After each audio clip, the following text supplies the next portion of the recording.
brothers. Good morning. So today I would like to briefly talk about what I personally believe to be the center focus of our spirituality as Franciscans: poverty.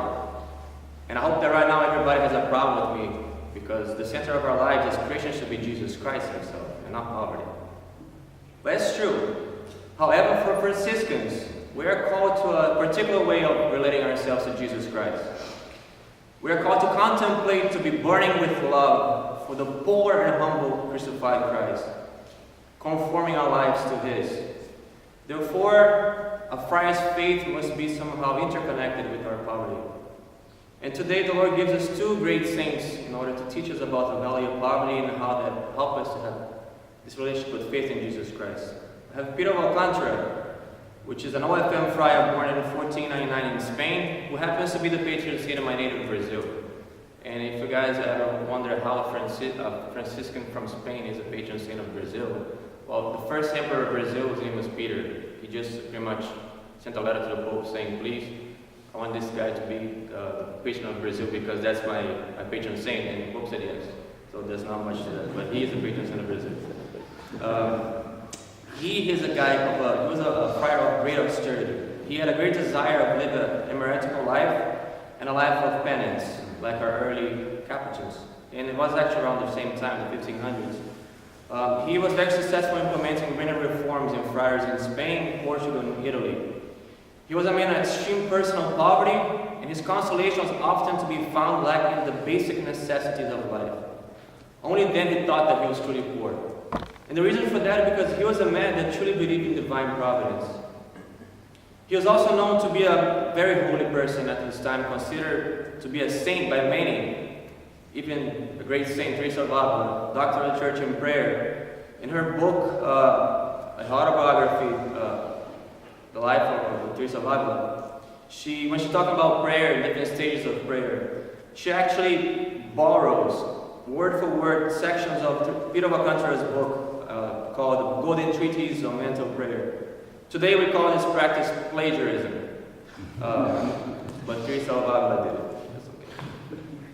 So, and also he exhorted Teresa of Avila in founding the Descalce Carmel in the type of poverty that she should have strived for, which is a poverty for the crucified Lord. Not a poverty that should be tolerated, but a poverty that should be desired for the love of Christ. And the temptation in our days is to dismiss this external poverty we're called to profess, because we should be striving for spiritual poverty instead. And this would be acceptable if we truly love Jesus Christ as we should. When we truly love somebody, nothing else matters. Our eyes are only for our beloved. If we had this type of love for Jesus, we could easily live in palaces without becoming attached to the material things that end up possessing us. I personally know for a fact that constantly, little things in life, things that are bad in themselves, distract myself from a relationship with Jesus. On the other hand, if we cling to external poverty as a goal to be reached, we actually transforms it into a property to be owned. And we end up failing to keep our vow of poverty, of no property. John Paul II, and I hope that our Polish brothers don't mind if I put a Franciscan habit on him right now. He's also a great example of poverty, of spiritual poverty. He lost his mother, brother, and father by the age of 21. He witnessed the invasion of his native country by Nazis in World War II, which led him to perform odd manual jobs to avoid deportation to Germany. All alone at such a young age, he knew that the Lord would not abandon him. So he entered the seminary clandestinely in Krakow. However, soon after his entrance, because of his love of John of the Cross and the Carmelites, he thought about joining the Descalce Carmelites, but was turned down. He was told by the Descalce Carmelite Superior, you are destined for greater things. Indeed, God wanted him to become a great pope and a great saint. But in order for this to happen, the Lord took away everything from him in order for him to receive everything from God. But we haven't spoken about faith yet. And in the Gospels, when the disciples asked the Lord, increase our faith, the Lord Jesus Christ replied, if you have the faith the size of a mustard seed, you would say to this mulberry tree, be uprooted and planted into the sea, and it would obey you. But when you talk about to have a faith the size of the mustard seed, Jesus Christ also says the mustard seed is the smallest of all seeds, which that's not true.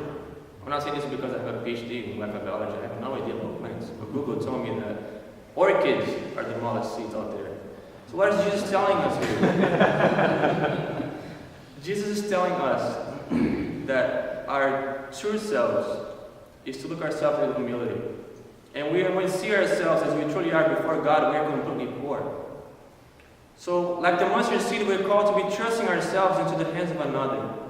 Because the seed is sown in the earth. It's called to be sown in a dark place, where it loses all the senses of security and comfort. All it can do is hope in faith that the divine gardener will provide it with water necessary for its growth. But like the seed, what we also don't know is that we don't know how much water is necessary for our growth.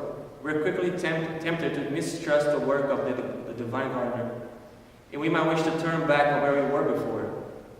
However, if the seed learns to have faith and continue to surrender itself, trusting the one who cares for it, one day, not knowing how, the seed will find itself no longer within the darkness of the earth, and no longer as a seed. It is now a growing plant, bathed under the light of the sun of truth. Faith is no longer darkness, but pure light. And soon, it will produce much fruit, becoming a place for shade for birds to nest. Therefore, faith is always a gift from God. Yet, our Franciscan faith emerges from a true experience of helplessness, of complete poverty of self. It is a gift of hoping in the God of love, realizing that we are poorer than we think. It is to see that we are nothing, we have nothing, we can't do anything without God and His grace. And I'm not talking here about the intellectual concept of poverty that we may study in books, or we may just think about.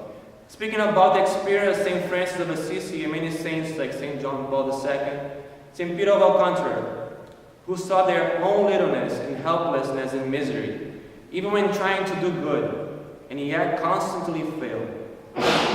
They had no option but to totally surrender themselves into the hands of the God who is mercy.